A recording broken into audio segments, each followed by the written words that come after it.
Bonjour, nous sommes les gentilshommes. Salut Connie, salut Dan. Salut Pascal, salut Yo, Dan. yo.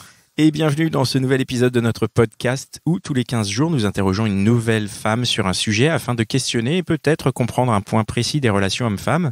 Vous pouvez nous retrouver et rejoindre notre communauté sur Instagram et nous soutenir sur Tipeee si vous le souhaitez. Les liens sont dans la description de cet épisode. Notre invitée aujourd'hui, c'est Mégane. Salut Mégane. Salut. Salut Mégane. Hello, Et- Mégane. Bonsoir. Et nous allons parler de reprendre sa vie en main. Eh oui. Alors Mégane, dis-nous un peu qui es-tu ? Eh bien, je m'appelle Mégane, j'ai 28 ans et je suis à l'aube du reset de ma vie, puisque effectivement, j'ai repris ma vie en main. Ça veut dire quoi, reprendre ? T'as repris ta vie en main ? Ça consiste en quoi ? Qu'est-ce que t'as fait ? Je crois que reprendre sa vie en main, c'est accepter de prendre le recul nécessaire sur ce qu'on a déjà fait dans sa vie et sur ce qui on est dans sa vie, se rendre compte qu'on n'est plus tout à fait en phase avec ça, avec cette nouvelle personne, et être capable de prendre les bonnes décisions, les bons choix et affronter ce gros obstacle qui arrive et qui te dit fais gaffe, t'es en train vraiment de partir en couille. Et quand t'es plus OK avec ça, il faut reprendre sa vie en main pour retrouver la bonne voie, le bon chemin pour la suite. À quel âge tu t'es dit ça ? J'ai commencé à me dire ça, je crois, il y a... On va dire que la première phase a été amorcée il y a 2 ans, donc je devais avoir 26 ans. Et après, entre le moment où tu te rends compte que il faut qu'il se passe quelque chose et le moment où tu décides vraiment de prendre des choses en main, c'est comme le moment où quand tu veux quitter ton mec, quoi. Il y a 1 an avant de prendre le taureau par les cornes, quoi. Un an. Ouais, je pense vraiment. Voilà, tous les mecs qui nous écoutent, vous avez 1 an a priori. Non, mais tu vois ce que je veux dire, c'est que Vous avez 1 an pour régler les problèmes. tu commences à te rendre compte qu'il y a quelque chose qui cloche dans la machine, qu'il y a un grain de sable dans l'engrenage. Mais en fait, avant que tu réussisses à comprendre ce qui ne va pas, comment faire pour changer les choses, etc., ça met du temps, en fait. Je compare souvent cette phase à une transition comme quand tu passes de l'âge d'adolescent à l'âge adulte. Tu commences à avoir des premiers signes et physiques, ce genre de choses, etc. Et en fait, pour moi, cette transition, elle a été pareille. Il y a eu un moment où, en fait, je pense que je suis passée de l'âge j'étais déjà adulte, puisque j'avais déjà 26 ans, j'étais déjà partie chez mes parents depuis que j'avais 18 ans. Mais je crois que j'étais encore un peu dans une espèce de vie où j'avais besoin de vivre à 1000 à l'heure, avec la peur de passer à côté de ma jeunesse, de pas profiter assez. Et effectivement, je crois que c'est venu de là, en fait, se dire ouais, mais en fait là tu vas trop vite et tu fais n'importe quoi. Donc pose-toi. Alors reprenons tout dans le bon sens. On a l'impression que tu as quand même eu une longue histoire. Ouais. Parce que si t'as fallu 1 an pour terminer, tu peux prendre depuis le départ. C'est ça le point de départ. Ouais. Le point de départ, je pense que ça commence à vriller, on va dire, après une très grosse histoire d'amour. Comme d'habitude, hein. Toujours les mêmes qui foutent le bordel. Je crois que je dois avoir à ce moment-là 23 ans, 24 ans. C'est une histoire qui dure 5 ans. Donc qui a commencé à 19 ans ? Qui a commencé peut-être à 20 ans. Ouais, ok. Qui commence à 20 ans et qui est le genre d'histoire passionnelle, mais dans tous les sens du terme, donc qui va très haut, mais qui va aussi très bas, qui est très compliqué, qui est avec un homme qui est aussi un peu plus âgé, mais beaucoup moins mature que moi dans sa tête. Et du coup, là, on passe par des phases un peu compliquées de prise de tête, de manque de confiance, de tromperie, de mensonges, etc. Et en fait, sur l'usure, au fur et à mesure, en fait, c'est vraiment une usure et je perds complètement pied de ce que j'étais prête à accepter, que finalement j'ai accepté et que je n'aurais pas dû. Et en fait, il y a toute une espèce de phase où ta personnalité elle-même, elle est complètement remise en cause et que tu ne sais plus en fait qui tu es. Parce que ce que tu es devenu aujourd'hui, tu ne pensais pas pouvoir l'être un jour. Tu ne pensais pas pouvoir accepter certaines choses et tu ne pensais pas non plus pouvoir agir toi-même de cette manière. Des fois, j'avais des excès de violence qui étaient assez... C'est-à-dire, tu le tapais ? On en est arrivé à des phases, ouais. Ah ouais. Ouais. C'est-à-dire que je pense que pendant les premières années de notre relation, j'ai accepté beaucoup et j'ai été très patiente parce que je suis quelqu'un qui est de nature assez patiente et calme et compréhensive. Et sauf qu'en fait, à la fin, j'en pouvais plus, quoi. Au bout de 5 ans, j'en pouvais plus. Et donc, plutôt que de partir, puisque c'est long le déclenchement du partir, tu le tapais parce que mais c'était, enfin, vous tapiez en tout cas, c'était quoi l'idée derrière ça ? Et en fait, on s'aimait trop, du coup, on se remettait ensemble et ça remarchait bien pendant quelques semaines, quelques mois et il y avait toujours en fait un élément déclencheur qui fait que, en fait, à la fin, on ne s'est pas tapé dessus pendant 1 mois, mais pendant 1 an, pardon, mais ce qui fait que, à la fin, si tu veux, quand tu vois vraiment ta personnalité qui est détériorée parce que je suis pas quelqu'un de violente de base et qui est à ce point-là qui me fait sortir de mes gonds, c'est à partir de ce moment-là où j'ai dit en fait c'est bon, faut vraiment que ça s'arrête parce que je ne suis plus moi et je suis plus ok avec ça en fait. Et donc quand tu sors de cette relation, t'es qui? Je sais pas. Comment ça, tu sais pas? Je sais plus qui je suis. Ah ouais? Je crois que je suis un peu comme un fantôme qui erre entre ce sur quoi tu as construit ta vie pendant quasiment 5 ans, où tu te projetais énormément avec la personne, on allait prendre un appartement ensemble, on s'était présenté nos familles. Donc ça, il y a un moment où tu te dis, putain, j'ai 25-26 ans, bah, peut-être que c'est vraiment la bonne personne avec qui potentiellement je vais m'installer, on va construire quelque chose. Enfin, on avait vraiment des bases qui n'étaient pas suffisamment solides et qui étaient fragiles, mais on avait des vraies bases et voilà. Et après ça, je sors de cette relation. Je ne sais plus qui je suis vraiment. Je ne sais plus du tout ce dont j'ai envie, très clairement. Je suis encore très amoureuse de cette personne, même si je sais que je ne peux pas être avec elle pour mon bien et pour son bien. Et là, je pense que je rentre dans la phase du classique. On fait n'importe quoi. C'est quoi n'importe quoi? Le classique n'importe quoi, c'est tu sors tous les week-ends, tu fais beaucoup la fête, tu bois beaucoup d'alcool pour oublier ta peine, tu rentres un peu avec n'importe qui le soir parce que t'es un peu bourré et que de toute manière demain tu te souviendras à peu près quasiment pas de la soirée ou de la nuit, donc c'est pas très grave. Et t'enchaînes un petit peu plusieurs mois comme ça où tu fais beaucoup la fête. Moi je travaille dans un milieu en plus où je travaille dans on va dire dans la publicité, mais plus particulièrement dans le milieu des influenceurs, de YouTube, de Facebook, etc.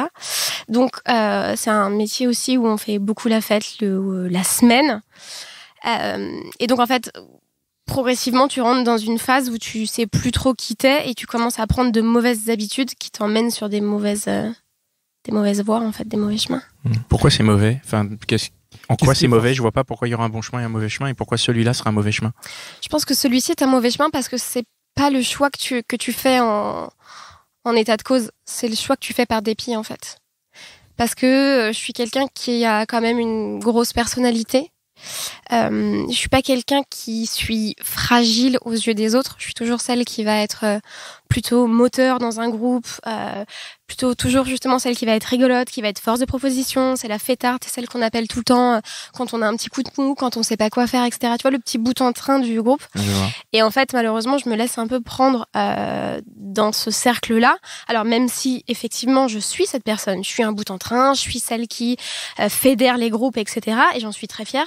Sauf qu'en fait, au bout d'un moment, je me perds là-dedans parce que je veux pas perdre la face par rapport à mon entourage, par rapport à mes amis. Je pense que je veux vite passer cette histoire qui est derrière moi et je me reconstruis une vie, des habitudes qui ne sont pas les bonnes, mais qui sont plus ce que j'ai envie de renvoyer aux gens pour ne pas que les gens voient que je suis vraiment triste et atterrée à l'intérieur. C'est une question de statut social alors. Ouais, c'est ça, c'est une question de statut et de représentation. Tu ne t'autorises pas à te montrer vulnérable auprès des gens qui te connaissent comme étant le bout en train, c'est ça? Exactement. Ça fait vraiment partie du moment où tu décides de te mettre ce que moi j'appelle une armure. Ouais. Et que tu te dis maintenant, de toute façon, avec ce que j'ai vécu, je peux tout encaisser et je peux me débrouiller toute seule et j'ai besoin d'aide de personne. Et en fait, là, le problème, c'est que tu te mures un peu dans le silence et dans le déni et que tu commences un peu à prendre de mauvaises, plutôt que d'accepter et d'être ok avec ça et de vivre tes émotions et d'accepter pendant peut-être 3, 4, 5, 6 mois d'en parler et d'être mal. Moi, j'ai pas accepté d'être mal en fait. Je voulais pas être mal parce que j'étais pas cette personne-là. Ah d'accord. Donc tu t'autorisais pas, tu disais je suis mal, mais non en fait c'est pas moi, donc je ne suis pas mal. Non, et même à moi-même, je pense que je me disais pas je suis mal. Ouais, c'était vraiment genre quand j'avais des moments de down, je prenais le téléphone, je disais qui est-ce qui veut sortir ce soir les gars? Et on y va. Et en fait, évidemment, le soir, tout va bien. Et le dimanche matin, quand t'es en gueule de bois, pas possible, bah, tu te rends compte que c'était du court terme, en fait. Et je pense que j'ai beaucoup cherché aussi cet effet de se sentir mieux sur du court terme par des plaisirs un peu fugaces, des sorties, des trucs, les relations courtes. Parce que, en fait, c'est de l'immédiat, en fait. Ça se consomme maintenant. C'est pas du bonheur que tu mets du temps à construire ou une relation que tu mets du temps à construire. C'est maintenant, en fait. Je sors à 22h. À minuit, genre, je suis au climax de ma soirée et tout va bien, tu vois. C'est quoi le climax de ta soirée? Ça consiste en quoi? C'est d'être avec un mec, c'est d'être avec une bouteille? Non, c'est quoi je crois que le climax de ta le soirée? climax de ta soirée, c'est le moment où tu sens que t'es avec tes potes, que t'es dans un endroit sympa, que tu rencontres plein de gens, que tu commences à être un peu pompette. Enfin, tu vois. En fait, ce truc où tu te désinhibes en fait et où t'oublies ce qui te pèse. Au profit en fait de cette dopamine que l'alcool te file et qui te fout une décharge et qui te dit mais t'es au max là en fait, tu vois. Et c'est ça le problème, c'est que c'est là où l'erreur elle est, parce que du coup le lendemain t'es mal et que t'as juste envie c'est de revenir au climax d'hier soir et de pas être dans cet état de mal après. Une forme d'addiction, on dirait. Mais est-ce que c'est vraiment grave? Bien sûr que c'est grave. Pourquoi? Ah, bien sûr que c'est grave, parce que c'est grave à partir du moment où tu te mens à toi-même de ne pas accepter que tu vas mal et de ne pas accepter de trouver les solutions pour aller bien. En fait, c'est juste vraiment en permanence mettre un masque et vivre pas pour toi, mais vivre pour les autres en fait. Et c'était vraiment devenu ça le problème, c'est que je voulais pas affronter mes problèmes et je voulais pas, ça me faisait peur en fait. J'avais pas envie de... Tu dis vivre pour les autres. Ça veut dire quoi? Ça veut dire que tu vivais pour l'image que... Je vivais dans le regard des autres. Comment ça? Ouais. En fait, si je devais donner un exemple, je pense que on a tous dans nos vies ce que moi j'appelle des groupes d'appartenance. J'appartiens à un groupe avec ma famille, j'appartiens à un groupe avec mes collègues de travail. Les groupes WhatsApp, quoi. Exactement, en quelque sorte. Et en fait, pour chaque groupe... Et je pense que c'est pas propre à moi. Je pense que vraiment c'est quelque chose qui est aujourd'hui plutôt commun dans notre vie sociale. C'est que t'es une certaine personne avec une certaine étiquette sur le front en fonction des gens avec qui t'es. Tu vois, avec ton groupe dans ta famille, tu vas typiquement moi dans ma famille, j'étais celle qui a fait des études, celle qui a quitté la maison tôt pour s'émanciper, celle qui a voulu faire une carrière, qui est très ambitieuse. Donc t'as cette pression en fait de pas vouloir décevoir ta famille, on t'a payé des études, enfin. Donc t'as cette pression de te dire faut pas que je perde la face, que je les déçoive, et il faut que je garde le cap. Avec tes potes, t'es cette personne hyper pétillante, qui sort, qui est fêtarde, qui est la bonne copine du groupe, qui a toujours des bonnes expériences à raconter, etc. Et en fait, du coup, tu te mets des étiquettes et c'est hyper dur parce qu'en fait, t'es dans une espèce de schizophrénie permanente. Ou en fonction des gens avec qui t'es, tu t'adaptes. Et alors avec eux, je suis un peu plus comme ci, avec eux, je suis un peu plus comme ça. Et en fait, tu finis par jouer des rôles. Enfin, ta vie devient une pièce de théâtre, en fait. Ça, tu parles du moment de cette époque un peu où c'était le foutoir. Ouais. Parce que moi, j'ai la sensation que selon le groupe dans lequel on n'est pas toujours la même personne quand même. On n'est pas toujours la même personne. Mais le problème, c'est que, en fait, si tu veux, au début, je dirais que pendant cette première phase où j'avais besoin de faire la fête, de sortir et de retrouver un peu de vie, j'étais OK avec ça. J'étais OK avec le fait d'être cette personne, etc.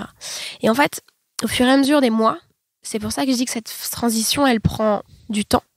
C'est parce qu'au fur et à mesure des mois, tu te rends compte en fait que tu ne veux plus être que ça.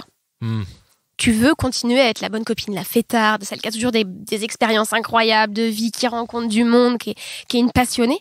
Mais en fait, je me suis rendu compte que je n'étais plus que ça, en fait. Oui. Et que je n'étais plus une personne aussi sensible qu'on pouvait appeler quand on avait des coups durs, qui était capable d'écouter, une personne de confiance, en fait. Et en fait, c'est là où tu commences à amorcer cette transition de te dire je ne veux plus de cette étiquette qu'on m'a collée sur le front, qui ne me convient plus. Parce que je ne suis pas que la fêtarde, la débauchée. Putain, mais les gars, regardez-moi, en fait, je suis là. Et en fait, c'est vraiment ça. Après, tu vis un peu dans l'ombre de l'étiquette qu'on t'a collée sur le front. Mais je comprends pas, en fait, quel est le rapport entre cette séparation et ce truc de se dire, OK, on m'a collé une étiquette. Parce que, en fait, ça, je pense que tout le monde, en fait, se dit, quand tu grandis, voilà, t'as une étiquette par rapport à ta famille, tu peux avoir une étiquette d'être le gamin relou, puis après finalement tu vas faire des super études et puis en fait tu vas avoir un super taf, ou alors dans un groupe de potes tu peux être le mec qui se tape plein de meufs par exemple, et puis après à un moment t'es en couple ou inversement. Mais quel est le rapport entre toi, le fait que d'un coup en fait cette prise de conscience elle est arrivée après la rupture? Est-ce que tu penses qu'il y a eu un truc où vraiment tu t'es dit en fait je romps avec cette personne, donc je suis plus en couple et du coup j'ai l'impression de plus être moi-même et j'ai l'impression de plus être la personne qu'on pensait que j'étais, quoi. Non, mais genre à chaque fois, et en plus en étant à chaque fois une personne différente, quoi. Comme une forme de rupture, en fait, entre la fille en couple et la nouvelle. Ouais, je pense qu'il y avait un besoin de liberté, en fait. J'avais besoin d'oublier un peu. Et puis je crois que d'une certaine manière, j'avais aussi un peu honte de moi après cette rupture, tu vois. Honte de quoi? De t'être séparée? Non, je crois que j'avais un peu honte d'avoir échoué. Je crois qu'il y a une partie échouée, et je crois que j'avais aussi honte d'avoir accepté certaines choses en couple qui étaient un peu contre mes principes. Et d'avoir aussi fait interférer mes amis un peu dans la relation dans certaines choses, où tu vois, il y a un moment quand t'as les mêmes problèmes réguliers en couple, et que tes potes te disent bah ouais, mais en fait ça fait 2 ans que c'est comme ça, donc en fait il y a un moment, si t'es pas ok avec ça, mais en fait on peut plus rien y faire. Donc en fait il y a un moment où je crois que t'as plus envie t'as envie de breaker complet et de repartir à zéro. Et la facilité, en fait, ça a été de repartir à zéro dans cette facilité, dans la fête, etc. Je pense que c'est une rupture complète entre je veux plus être pas la pauvre meuf, tu vois, mais je veux plus cette souffrance, et je préfère m'émanciper de ça. Et du coup, tu repars à zéro. Je pense que c'est ça Et à cette époque-là, t'avais l'impression de reprendre ta vie en main? Ou est-ce que est-ce qu'à cette époque-là, tu t'es dit, c'était conscient, tu t'es dit moi je veux faire ça pour changer, ou est-ce que c'était complètement Non, en fait c'est là l'erreur, c'est là où elle est.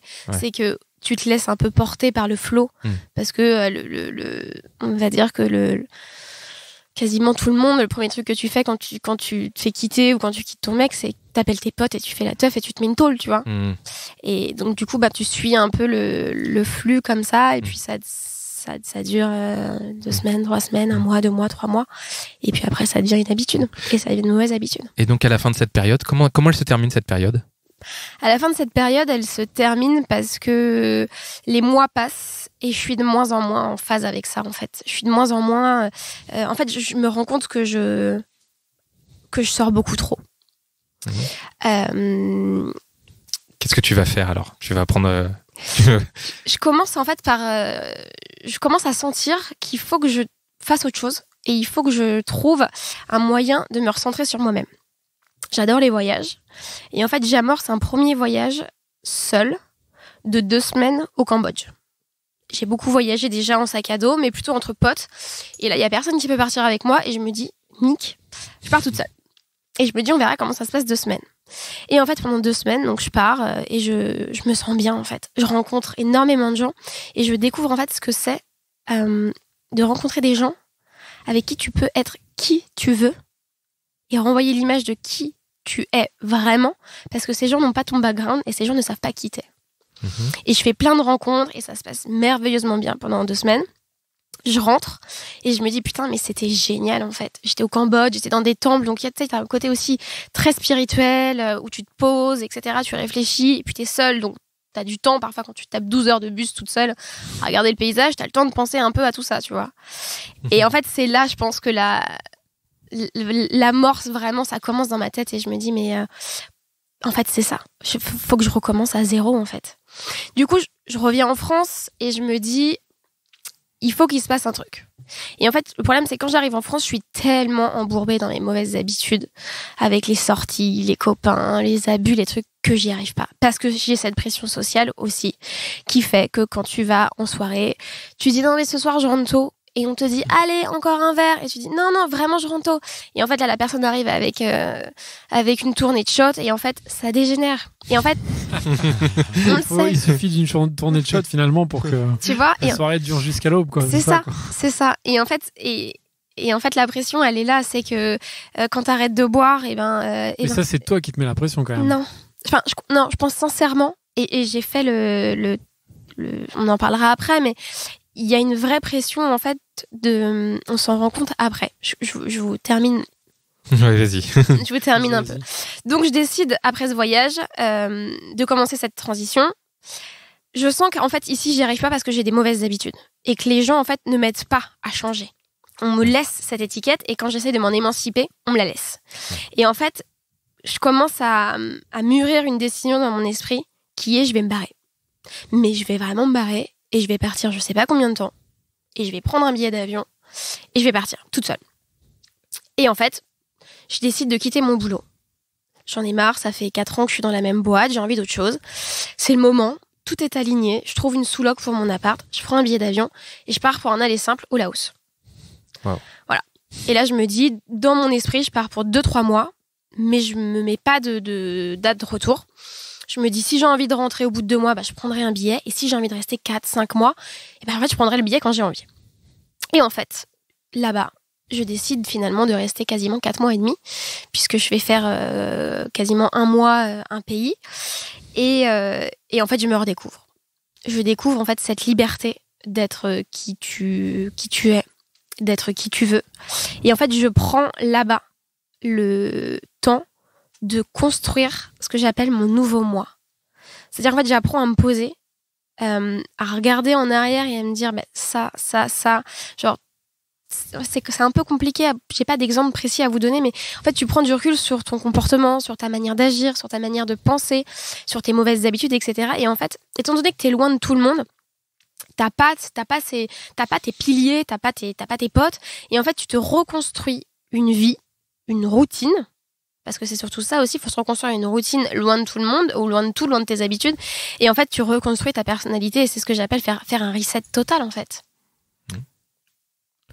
Ouais, c'est marrant, ça, une routine. Enfin, oui, parce qu'en fait, tu veux dire une routine à l'étranger, c'est parce que comme tu habites au même endroit, tu vas faire tes courses au même endroit tout le temps. Comment tu peux avoir une routine quand tu es en voyage au Laos en fait, ce que j'appelle se faire une routine, c'est juste prendre ses marques et se mettre dans un espèce de rythme, une dynamique où justement ta routine, c'est pas d'aller faire tes courses, mais c'est de te dire que tous les 3 jours, tu vas changer, tu vas bouger d'une ville à l'autre, que tu vas devoir t'organiser à savoir quelle est ta prochaine étape, qu'est-ce qu'il y a à visiter, et en fait ça devient une routine qui est beaucoup plus sexy qu'aller faire ses courses à Carrefour le samedi matin, mais en fait c'est se mettre dans une espèce de dynamique en fait. Non. Ah mais j'en viens, donc on est ok. On est ok, c'était ma routine de vacances. Tu vois Pascal, tu as fait un reset aussi ou pas? Non, j'ai pas fait un reset, mais pas encore. J'ai vu les temples et tout ça. Voilà. Et ma routine, c'était de me dire, où est-ce que je dors demain? Mais c'est ça, en fait, c'est une autre. En fait, tu fais abstraction de tout ce qui est contraignant ici. Et moi, je pense que ce qui était le plus contraignant pour moi, c'était mes relations avec les autres, en fait, finalement. Donc là-bas, tu as défini des nouvelles relations avec les autres dans lesquelles tu pouvais être vraiment toi-même. Et si on aborde un peu sur le côté relationnel homme-femme, comment ça se passait avant? Comment ça s'est passé pendant ce reset? Est-ce que parce qu'avant, donc tu disais, en gros, tu buvais, tu chopais un gars et le lendemain matin, c'était c'est horrible. Ciao. Non, disons qu'au-delà de je sors, je chope, en fait, j'avais une personnalité qui était qui était un peu fondée sur la séduction. Tu séduisais? Je minote beaucoup. Oui. Tu l'utilises au présent, donc ça veut dire que ça continue. Je minote toujours un peu. Ça marche toujours. Mais en fait, si tu veux, c'est qu'avant, je capitalisais sur mon physique et sur la séduction pour créer des liens, même pas des liens forcément intimes avec les gens, mais en fait, c'était vraiment ce trait-là. En fait, je me disais, mon atout, c'est la séduction. Tu vois, c'est en fait c'est mon physique, etc. Et en fait c'était ça aussi qui me posait un peu problème, c'est qu'on me voyait d'une certaine manière parfois comme une fille superficielle, alors qu'en fait je suis pas du tout une fille creuse et inintéressante, mais en fait je mettais moi-même en avant le physique. Parce que c'était aussi ce qui était le plus simple, on va pas se mentir, étant donné qu'à l'intérieur j'étais un petit peu déboussolée, que je savais pas trop qui j'étais, t'as pas envie d'étaler un peu ta vie privée sur la table alors que c'est le bordel, quoi. Et c'est pas parce que c'est peut-être plus simple aussi en société? Mais bien sûr que c'est plus simple. Bien sûr que c'est plus simple. On travaille moi dans la publicité, je travaille dans un métier du paraître, donc on te demande toujours de toute façon d'être jolie et de minauder un peu avec les clients, avec le truc. Donc en fait, ouais, tu prends ce truc-là et en fait tu finis par devenir l'ombre un peu de ta personnalité et ton physique, ta minauderie prend le dessus. Et en fait là, j'arrive dans un voyage où je peux pas trop minauder parce que très clairement. Je suis partie pour 5 mois avec 2 shorts et 5 t-shirts, tu vois. Tu peux minauder quand même, non? Ouais, mais en ça fait, marche pas. En fait, t'as pas envie, quoi. Plutôt. Ouais, en fait, là, je crois que c'est vraiment. Ça marche pas là-bas. C'est peut-être pas les mêmes codes. Eh ben, je pense que même pas. Je suis jamais allé, excusez-moi. Non, je crois que c'est même pas que ça ne marche pas. C'est vraiment que ça ne me vient même pas à l'esprit. Ouais. C'est-à-dire que j'ai avant tout envie de rencontrer des gens et de créer des relations parce que c'est des gens avec qui je vais partager un bout de voyage, je vais partager des moments de vie.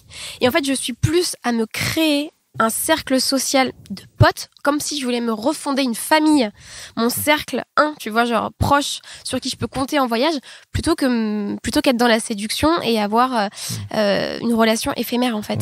Et je me rends compte énormément, en fait, que quand je rencontre les gens, au début, ça m'est même arrivé de rencontrer un mec et de me dire, putain, il est canon. Je pourrais même le taper, tu vois. Et en fait, au bout de 24-48 heures, je me dis, mais en fait, j'ai pas du tout envie de me le taper. Ce mec, il est génial. On va potentiellement passer 2 ou 3 semaines ensemble, puisqu'on a fait toute une partie du Laos ensemble. Et en fait, j'avais plus du tout. En fait, j'ai presque eu beaucoup moins de libido en 5 mois de voyage qu'en 5 mois à Paris. Et ça a été le cas d'ailleurs. Et vraiment, quand je me suis rendu compte que les relations avec les gens prenaient, sans que j'ai besoin de séduire, sans que j'ai besoin d'être maquillée, apprêtée, machin. Parce que t'es à l'arrache, t'es en tongs, t'es en débardeur, enfin tu fais des treks, tu transpires, t'es dégueulasse. Pascal, il donne une tête. Non, mais moi j'opine, ça m'a surpris. C'est une petite digression quand j'ai fait ce voyage. Donc je me suis retrouvé à observer des couples qui voyageaient ensemble, et je me disais effectivement toute séduction physique avait disparu chez les 2 membres du couple. Et tu dis effectivement, ça doit être des couples très unis, parce que vraiment, quand tu vois ta copine ou ton copain dans ces états-là où il y a plus rien, quoi. C'est des fois le matin, tu sais que tu te lèves, tu t'enfiles un short et tu bouges, quoi. Donc il y a plus les appareils de séduction qu'on a ici. Exactement. Où on se lave, on se maquille, on se coiffe, on choisit les vêtements et tout. Là-bas, tu choisis pas tes vêtements, en fait. Tu prends le premier t-shirt, tu le mets et c'est exactement ça. Avec, quoi. Et je pense que c'est ça aussi qui fait que vraiment, il y a abstraction de toute l'enveloppe, en fait, que tu mets pour te cacher. La superficialité. Exactement.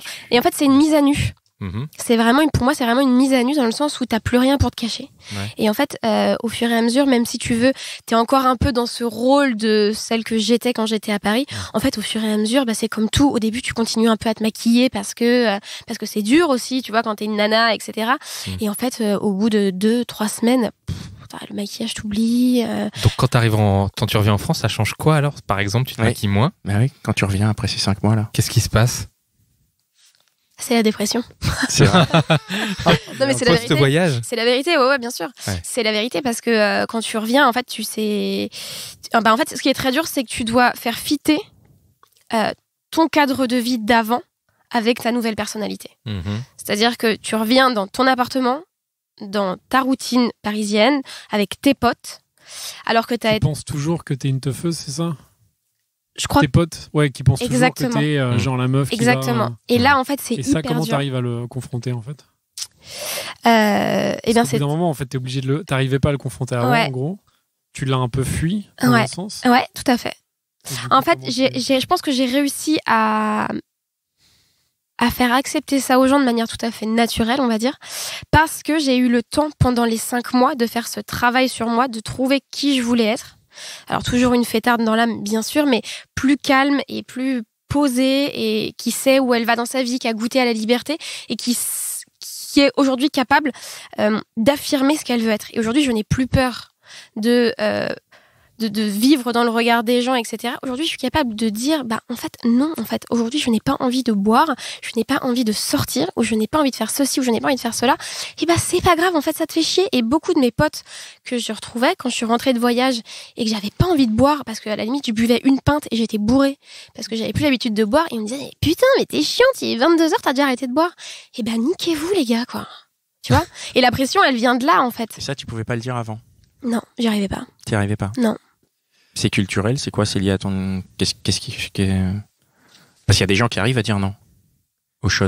Quand la tournée de shot arrive, il y en a qui disent non, désolé, salut, quoi.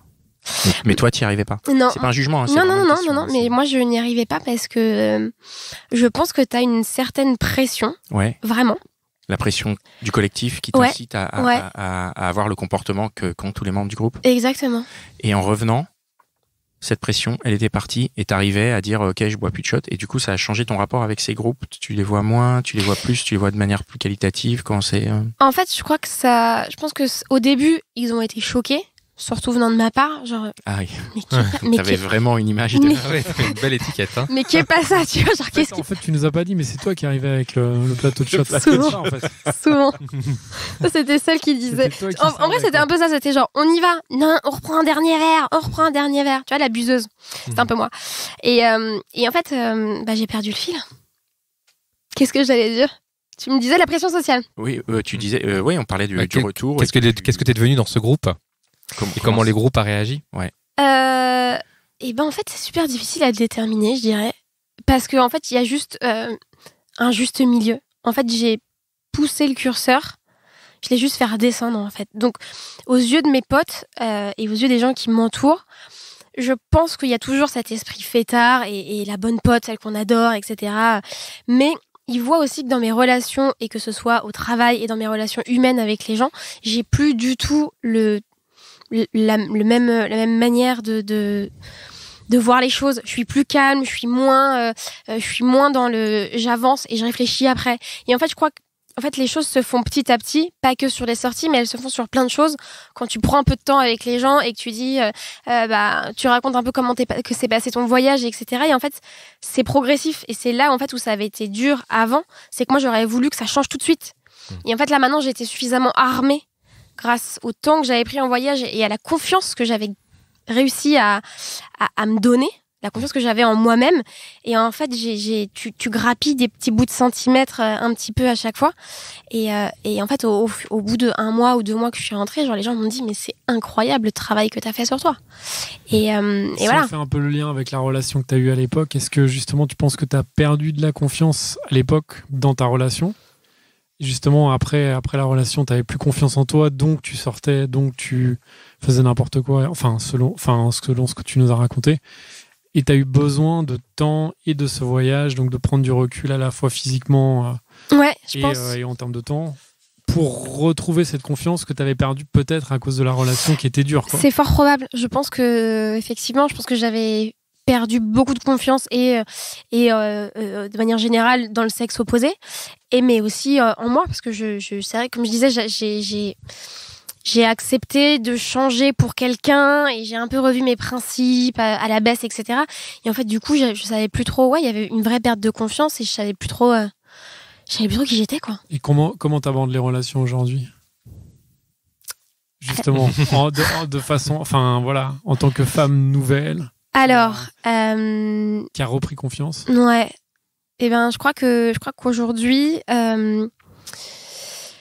je suis prête à rencontrer quelqu'un, ce qui n'était pas le cas, et c'était vraiment, je suis aujourd'hui seule, mais je suis très bien seule. Et là où avant, j'étais plus dans vite, trouvons quelqu'un pour combler un vide. Aujourd'hui, je suis plus prête à prendre n'importe quoi pour combler ce vide. Donc en fait, je me laisse le temps de trouver la bonne personne et celle qui me donnera envie effectivement de me poser, parce que comme j'aime aussi ce goût de la liberté, j'aime pas trop qu'on me donne des contraintes et j'aime pas trop qu'on m'asphyxie un peu, tu vois. Le couple, pour moi, je trouve ça génial, mais je trouve que c'est génial quand chacun a sa vie de son côté. Et en fait, pour l'instant, je suis pas prête à faire des concessions. J'ai vraiment goûté à la liberté. Et je pense que la personne qui va me faire revenir un peu là-dessus, elle va falloir qu'elle s'accroche, qu'elle soit bien armée et qu'elle soit... Ok, c'est annoncé. Petit message, quoi. Allez, donc, bonne chance. Non, mais c'est ça. J'ai une dernière question, moi. Pour ceux ou celles qui seraient aujourd'hui dans la situation dans laquelle tu as été, c'est-à-dire un peu coincé par ces contraintes sociales, ces contraintes personnelles, etc. Qu'est-ce que tu pourrais leur dire pour se retrouver, pour reprendre leur vie en main? C'est assez difficile. Moi, je sais que ce qui m'a sauvée, entre guillemets, c'est le fait de partir. Alors, je sais que moi, ça a été mon échappatoire, mais tout le monde n'a pas la possibilité de trouver son travail et de quitter son travail, et de partir. Je pense que T'as quitté ton travail aussi, vraiment? Ouais. T'as juste fait un break. J'ai quitté mon travail. Fini, quoi. Ouais. C'est bien, ça. T'as repris le même après ou non, hein? Ah oui, ok. Non, j'ai breaké. J'avais besoin, en fait, d'écrire une nouvelle page, en fait. J'ai dit nique à tout. Et je recommence à zéro. Et je pense que le premier truc que je voudrais dire aux gens, c'est le seul conseil, ça pourrait être d'abord de faire un bilan et d'essayer de chercher, je pense, dans notre entourage ou dans des personnalités, ce qu'on aime chez les autres et ce qu'on voudrait être. Et je pense que c'est comme ça que petit à petit, tu fais un puzzle en disant, tu vois, chez un tel, j'adore ce truc de me dire... c'est un peu compliqué. En fait, il faut reconstruire une personnalité. Et en fait, l'idée, c'est quand tu ne sais pas qui tu veux être, essaye de regarder un peu les gens que t'aimes, les gens que t'apprécies, et essaye de comprendre comment ils agissent. Est-ce que c'est parce qu'ils sont à l'écoute? Est-ce que c'est parce qu'ils sont patients? Et en fait, l'idée, c'est d'essayer de grappiller un peu à droite, à gauche, pour essayer de prendre le meilleur et de le prendre pour toi, en fait. Vous voyez ce que je veux dire? Ouais, c'est très intéressant. Moi, j'aurais dit de t'écouter, mais je trouve ça magnifique ce que tu dis. Après, c'est une belle image, ouais. Je pense que c'est... Et en fait, je pense que ce qu'il faut, c'est aussi être capable d'en parler. Je pense que moi, si j'en avais plus parlé à mon entourage, peut-être que j'aurais pu être aidée dans cette quête de mon nouveau moi. Et effectivement, moi, j'ai décidé de le faire seule et de partir. Mais je pense que déjà, il faut en parler avec ses amis, parce que ses amis sont aussi capables de nous dire, bah ouais, c'est vrai que parfois, t'as un comportement un peu étrange ou tu vrilles un peu. Et je pense que c'est effectivement essayer de trouver ses faiblesses et après essayer de voir comment on peut optimiser ça avec effectivement prendre un peu le meilleur de chacun et essayer de voir si c'est pas comme ça qu'on a envie d'être. Ok, très bien. Bah, merci beaucoup. Super. Merci. Bah, de rien. Merci pour nous avoir partagé tout ça. On a fini. Merci les gars. C'était un joli mot de la fin. Ouais, c'était un joli mot de la fin. Merci beaucoup. Merci à vous. Merci Mitch. Merci chers auditeurs et auditrices. Donc on attend vos avis et vos partages d'expériences sur nos réseaux en commentaire, sur Instagram et YouTube. Vous tapez Les Gentilshommes dans les moteurs de recherche et vous suivez notre logo. Merci à nos tipeurs qui contribuent à l'existence de ce podcast. Je vais les citer. Nous avons Anne, Grégory, Michael, Valentin, Hubzero, Sophie, Bidule, Nicolerme, Fab, Telkmark, Flo, Charlotte, Mathilde, Rio, Jimmy, Lolo, mais aussi Romane, Anne, Emeline et Axel, que je tiens à remercier, qui nous a remercie plus qu'énormément, lui. Il nous a tiré 100 € pour le mois de décembre, Axel. Merci beaucoup. Tu es formidable. Nous avons, on a fait quoi? On a bu des shots. On a bu pour 100 €. On a fait un plateau de shots. Voilà, les shots. On a tout cramé. Avec les gars. Non, mais du coup, on est. Merci beaucoup. Ça nous aide. Ça nous permet de maintenir la communication et tout ça. Merci. Merci vraiment. beaucoup, Axel. Merci à tous les autres qui contribuent à leur échelle. Bien sûr. Les autres ont aussi donné, certains sont abonnés depuis 1 an, donc il y en a qui ont donné au moins 100 € aussi depuis un an. Oui. Donc merci vraiment merci pour votre soutien, ça nous importe beaucoup. Et retrouvez tous nos épisodes sur lesgentilshommes.fr et à bientôt. Cynthia. Ouais. Merci. Qui ça? Tu l'as dit déjà, merci à Cynthia. Mais elle veut pas qu'on le dise. Elle n'existe pas, Cynthia. Elle dit à chaque fois ne parlez pas de moi. D'accord. C'est vrai, je peux. Merci Cynthia. Merci. Je vais le rajouter à ma liste de merci. Alors. Merci Mégane et merci à vous chers auditeurs. À bientôt. Salut. Au revoir. Ciao.